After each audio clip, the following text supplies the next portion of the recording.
Aujourd'hui, je vais vous raconter une histoire bouleversante qui a secoué le Cameroun. Elle s'appelait Merveille Mbella, elle avait 23 ans, et sa vie a été brutalement arrachée dans des circonstances glaçantes dimanche matin. Les réseaux sociaux camerounais s'enflamment, Merveille retrouvée morte à Yaoundé. Les premières versions parlent d'une sortie avec des copines, suivie d'une rencontre avec des inconnus qui l'auraient violée et tuée. Mais très vite, un autre scénario, bien plus sombre et bien plus organisé, commence à émerger. Merveille, jeune maman, avait connu un mariage difficile. Après être tombée enceinte, elle épouse le père de son enfant, mais le conte de fées tourne vite au cauchemar. Les violences conjugales deviennent son quotidien. Refusant de devenir une nouvelle victime silencieuse, elle décide de quitter son mari et de retourner vivre chez ses parents. Elle reprend ses études et trouve un emploi. À proximité de son lieu de travail, elle fréquente régulièrement un petit restaurant. Le propriétaire, un homme qui se présente comme un restaurateur sénégalais, tente à plusieurs reprises de la séduire. Merveille refuse poliment à chaque fois. Mais cet homme ne se décourage pas. En secret, le restaurateur mène des enquêtes personnelles. Il découvre où elle travaille, apprend que sa mère tient un institut de beauté à Yaoundé et finit par obtenir leur contact. Un jour, il appelle l'institut, prétextant vouloir y venir pour des soins. Ce soir-là, il passe du temps avec Merveille et sa mère jusqu'à environ 20 heures. Puis, dans un geste apparemment généreux, il propose de les raccompagner chez elle. Sur la route, il fait un arrêt pour quelques achats et demande à être accompagné. Merveille, méfiante, chuchote à sa mère qu'elle ne lui fait pas confiance.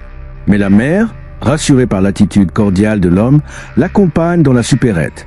Après cet arrêt, il rentre enfin chez la famille. Mais peu après, le restaurateur propose à Merveille de passer à son restaurant pour manger, car elle a dit avoir faim. Il insiste, et elle finit par accepter. Minuit, 2 heures du matin, la mère de Merveille s'inquiète, aucun appel, aucun message. Elle tente de joindre sa fille, en vain. À 8 heures le lendemain, le restaurateur frappe violemment à la porte familiale. Il annonce que Merveille est à l'hôpital, dans un état grave. Sur place, le médecin lâche la terrible nouvelle. Elle est arrivée déjà morte. Rapidement, une version officielle circule. Merveille serait sortie avec des copines, aurait été laissée avec des hommes inconnus qui l'auraient agressée et assassinée. Un récit destiné à détourner les soupçons et à protéger le véritable coupable. Mais la famille ne croit pas à cette histoire. Un oncle, commandant de brigade, décide de mener sa propre enquête. Grâce à ses interventions, la vérité éclate. Le restaurateur sénégalais n'est pas sénégalais. Il s'appelle Mbansona Paulin, originaire du nord du Cameroun, entraîneur sportif connu dans certains milieux militaires le soir du drame. Après avoir emmené Merveille à son restaurant, il l'a droguée, conduite chez lui, puis violée jusqu'à la tuer. Un ami de Merveille confirme d'ailleurs qu'elle lui avait envoyé un message ce soir-là, disant qu'elle venait de manger et qu'elle ne se sentait pas bien.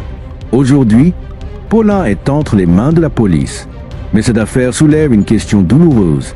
Si la famille de Merveille n'avait pas eu un oncle au gradé, cette vérité aurait-elle jamais été révélée?